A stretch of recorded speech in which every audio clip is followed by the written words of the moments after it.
안녕하세요 여러분, 미국 수의사 연혜입니다. 오늘은 집중력 얘기를 조금 해보려고 해요. 제가 공부에 진짜 한이 맺힌 사람이거든요. 공부를 잘하고 싶었는데 머리가 막 남들보다 좋은 것도 아니고 시간이 많은 것도 아니라서 제가 할 수 있는 거는 주어진 시간 안에 최대한 효율적으로 집중을 해서 하는 수밖에 없었어요. 그래서 제가 공부 인생 20년 동안 고등학교 때부터 지금까지 공부를 하면서 터득한 그런 방법들이 있는데, 그런 방법들을 오늘 좀 공유를 해드리고 싶고요. 제 얘기를 조금 잠깐 드리자면, 저는 한국에서 수의대를 나오고 대학원도 나오고 미국에 유학을 와서 지금까지 공부를 하고 있는 수의사 연예입니다. 세상이 진짜 빨리 변하잖아요. 그만큼 학문도 너무 빨리 변하고 있어요. 너무 빨리 변하고 발전하고 있어서 공부할 양이 기하급수적으로 막 늘어난단 말이에요. 우리 시간은 한정돼 있고, 그 와중에 예전에 공부했던 것들은 기억이 안 나고, 그 와중에 내 인생도 살아야 되잖아요. 뭐 나도 내 가족들도 돌봐야 되고 나 자신도 돌봐야 되고 하다 보니까 올해도 아무것도 못했는데 벌써 크리스마스야? 이런단 말이에요. 그러니까 우리가 시간을 10배로 살 수 있는 집중력을 올려서 단시간에 일을 해치울 수 있는 그런 방법들을 습득하는 게 중요하다고 생각이 듭니다. 첫 번째는 제가 예전 영상에서도 소개를 드린 적이 있는데 바로 타이머예요. 타이머. 그래서 저는 이 타이머 방법을 수능 공부할 때부터 지금까지 거의 15년 동안 사용을 하고 있거든요. 이제 아직도 가끔 타이머를 안 쓰면 공부 효율이 떨어지는 게 느껴져요. 그만큼 이제 타이머가 저같이 의지가 박약한 사람들한테는 되게 필수적인데, 중요한 룰은 이렇게 세팅을 이렇게 해놓잖아요. 그럼 이 시간 동안은 절대 아무것도 하면 안 돼요. 그러니까 예를 들면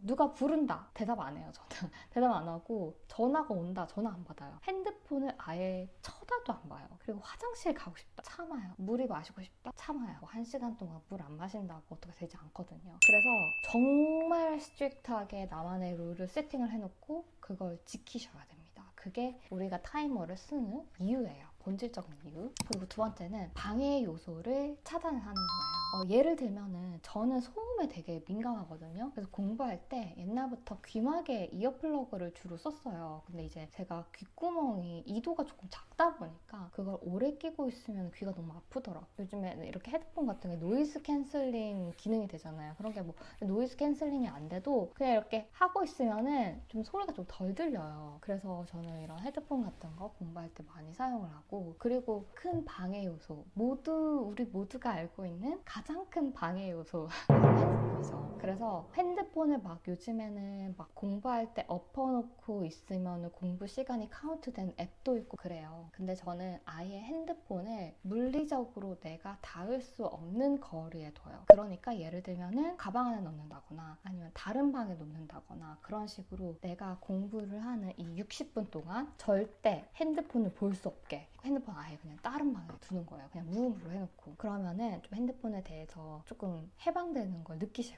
거예요. 그리고 세 번째는 잡생각을 여러분 컨트롤 하셔야 돼요. 이렇게 잡념이, 우리가 사람인지라 머리가 어디 한 군데만 돌아가지가 않는단 말이에요. 잡생각이 저도 진짜 많거든요. 공부하다 보면은 별별 생각이 다 나요. 그러니까 뭔가 사소한 것부터 중요한 것까지, 내가 중요하게 지금 까먹고 있는 거, 지금 당장 해야 될 것만 같은 그런 얼전투한 일들까지 막 생각이 난단 말이에요. 그런데 그런 거를 어떻게 컨트롤 하느냐. 그래서 저는 항상 공부할 때 옆에, 이거 제가 실제로 쓴 건데, 공부할 때 이런 포스트잇이나 아니면 다이어리를 옆에 놓고 해요. 그래서 그때그때 생각이 나면은 그걸 이렇게 적어놔요. 그래서 제가 얼마 전에 공부를 하다가 형광펜이 떨어져서 형광펜을 사야 한다고 생각을 했나 봐요. 여기 보면은 형광펜, 이게 잘 보이나? 형광펜 사기 이렇게 돼 있거든요. 지금 당장 막 핸드폰을 켜가지고 형광펜을 주문하기보다는 그냥 이렇게 적어놓고 나중에 쉬는 시간이 됐을 때 형광펜을 주문하면 되잖아요. 그런 식으로 적어놓으면은 공부하는 중간에 잡생각을 줄이는데 도움이 많이 됩니다. 그리고 평소에 잡생각을 줄이는 방법은 이것도 되게 중요한데, 저는 잡생각을 한 번씩 적어요. 그러니까 일기 쓰듯이 그냥 적어요. 아무런, 그러니까 말도 안 돼. 막 문맥도 안 맞고 말도 안 되는데 내가 에세이를 쓰는 게 아니라 그냥 내 잡생각을 어딘가에 그냥 다 털어놓는 거예요. 그리고 쭉 줄글로 적고, 저는 아이패드에다 적어요. 그 이유는 적고 나서 그냥 지워요. 바로 영구 삭제. 그러니까 흔적이 남지 않게. 왜냐면 그걸 누군가 발견하면 부끄러울 수 있는 그런 내용들이 있기 때문에 이렇게 지워버리고, 이렇게 한 번씩 저는 말이든 글이든 내 속에 있는 정말 뭔가 특정 책임 지을 수 없는 그런 것들을 다 쏟아내고 나면은 조금 마음이 정리가 되고 그 다음부터 잡생각 좀 덜 들더라고요. 그런데 이런 걸 누구는 막 명상을 통해서 잡생각을 많이 정리한다라고 하시는 분들도 있는데 저는 아직 그 정도 경지에 이르지 못해서 그냥 이렇게 적는 걸로 해결하고 있습니다. 그리고 네 번째는 적절한 보상이 필요해요, 여러분. 우리는 기계가 아니잖아요. 그리고 이제 공부는 사실 롱런이기 때문에 나한테 적절한 보상을 해주면서 채찍을 막 쓰면서 가야지 오래 갈 수 있거든요. 근데 제일 중요한 거는 보상도 제한이 필요합니다. 내가 1시간 동안 공부했으니까 이제 유튜브나 넷플릭스 보면서 좀 쉬어야지 하면은 여러분들 아시죠? 3시간 진짜 순삭이에요. 키면 바로 이제 3시간 가거든요. 내가 만약 오늘 공부하려면 다 끝냈으면 뭐 몇 시간을 보든 상관이 없지. 근데 오늘 공부하는 중간이야. 그러면은 제가 정한 원칙은 내가 공부한 시간에 최대 25%까지의 쉬는 시간만 허락을 해요. 그러니까 만약에 내가 1시간 공부를 했어. 그러면은 15분만 쉴 수가 있는 거야. 그 15분 동안 어떻게 보상을 해야지 가장 나한테 만족스러운 보상이 될까는 아마 개개인마다 다르고 본인이 더 잘 아실 거예요. 근데 저 같은 경우는 영상물은 절대 보지 않아요. 유튜브나 넷플릭스나 인스타그램 절대 켜지 않고요. 왜냐면 그거 켰다 하면은 내가 내 컨트롤을 잃을 수 있다는 걸 내가 알기 때문에 그걸 켜지가 않고요. 저는 이제 보통 산책을 많이 하고 이제 노래 들으면서 산책하는 거. 그리고 두 번째는 이렇게 커피나 먹으면서 하늘 보면서 멍 때리는 거. 하늘 보면서 이제 멍 때리는 것도 좋아하고. 그리고 비싸서 막 먹을 수 없거나 그러니까 칼로리가 너무 높아서 막 먹을 수 없는 그런 간식들이 있죠. 그러니까 마카롱이나 비싼 초콜릿 이런 것들을 공부할 때 보상으로 철저하게 전 활용을 합니다. 그러니까 나는 1시간 동안 집중했으니까 뇌로 이제 에너지를 많이 썼으니까 이거 먹어도 돼 이러면서 맛있게 먹습니다. 그러면 기분이 되게 좋아져요. 5번째, 지루함에 대한 컨트롤이에요. 여러분, 공부는 사실 되게 지루해요. 정말 이걸 인정해야 되는데 우리가 공부 명언 중에 이런 말이 있잖아요.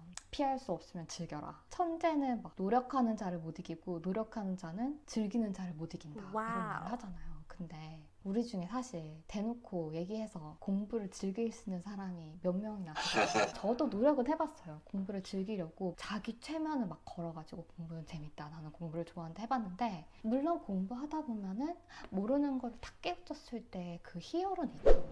근데 그게 사실 중에 1밖에 안 된단 말이에요. 99는 되게 지루한 반복이고 암기고 그런 과정이고 딱 1% 정도의 즐거움이 있을 수 있어요. 없을 수도 있고 저같이 보통 사람들은 공부가 즐겁지 않아요. 공부는 지루해요. 그런데 이 지루함을 견딜 수 있는 사람과 아닌 사람이 차이가 날 뿐이라고 저는 생각을 해요. 근데 이 지루함을 견디고 공부를 계속 해나가는 방법에는 여러 가지가 있는데 제 팁은 첫 번째는 장소예요. 그러니까 장소가 사실 공부하는 내용이 똑같아도 내가 공부하는 장소에 따라서 내 기분이 바뀔 수가 있거든요. 그래서 저는 이제 공부하는 장소를 조금 바꿔요. 오늘은 막 집에서 하면은 도서관이나 카페에 가서 하기도 하고 그리고 이제 제 방의 책상에 인테리어를 조금씩 시즌마다 바꿔요. 지금은 이제 크리스마스라고 이제 이런 것들도 막 갖다 놓고 이러면 조금씩 이제 기분 전환이 좀 되거든요. 그러면서 책상에 더 오래 앉아 있을 수 있고 그런 식으로 장소를 바꿔서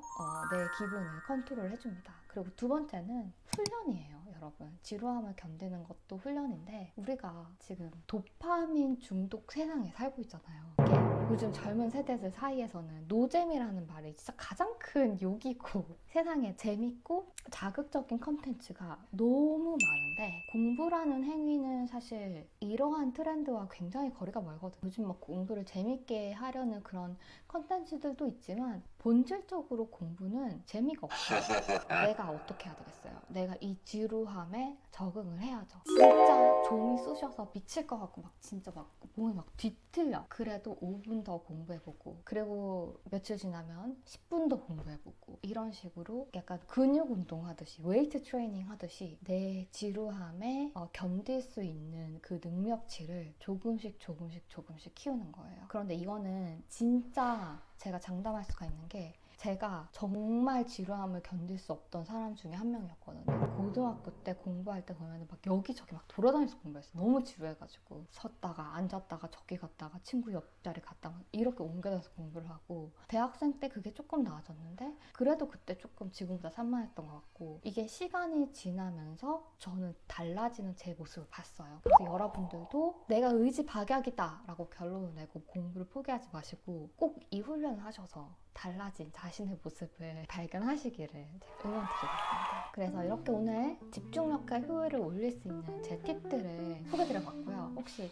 본인만의 효과 보신 방법이 있다면 댓글로 좀 이렇게 공유를 해주세요. 이 말씀 진짜 드리고 싶어요. 공부가 인생의 다는 아니거든요. 그리고 행복은 성적순이 아니잖아요. 우리 이런 말 많이 듣고 자랐잖아요. 그래도 우리 인생에서 공부만큼 후천적인 노력에 의해서 좌우가 많이 되는 그런 게 몇 개가 없는 것 같아요. 그리고 공부를 잘하면 잘할수록 남들보다 더 많은 기회를 얻게 되는 거, 그거는 정말 사실이에요. 그래서 다들 어떤 이유로 무슨 공부를 하시는 분들이든 간에 다들 지치지 마시고 열공하시기를 응원드리겠습니다. 그러면 여기서 마치겠습니다. 안녕.